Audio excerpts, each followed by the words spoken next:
Taranja kickboxing vonina tanteraka hiatrika ny taom-pilalaovana enina amby folo sy roa arivo ny mpiatroka avy eo amin'ny FTBF eo na ny ekipan'ny finance izany eo amin'ny taranja kickboxing ity tamin'ny ity maraina ity dia anisy farana tena miavaka izay nitanterahana izy ireo nentina indrindra anomanana ny combat de défi izay ho tanterahana ny enina marsa ho avy izao. Vonina tanteraka ny kickboxing na club ny FTBF etsy Antaninarenina hiatrika ny taom-pilalaovana enina ambin'ny folo sy roa arivo. Amin'izao fotoana izao dia ao anatin'ny fanomanantena tanteraka ary izy ireo izay hiatrika ny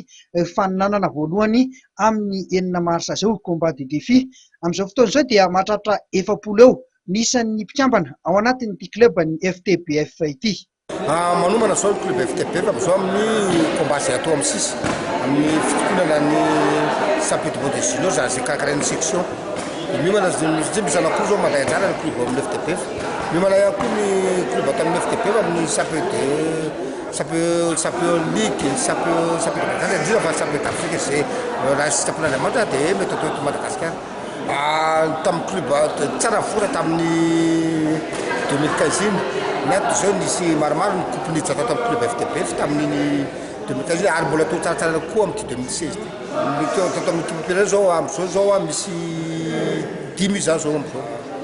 betaka zavatra amin'izao amin'ny 2016 ty zao indrindra fa miala teknika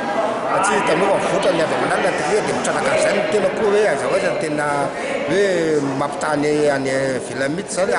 ary novaina mihitsy zany zao ny tactique teknika atao club FTBF ary anao zavatra mbola tsara notolo zany club FTBF satria ny club FTBF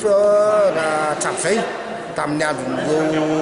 kiparasana atao tamin'ny andro sara rado maître fe zao ihany koa zao avy de misy releva Milaval Rodino Realine mbola misy koa zany ato Rio Sinama zany hoe raha club FTBF sa dia école mihitsy zany ato satria tena koa zany fondatera kickboxing. Araka izany dia efa maromaro ny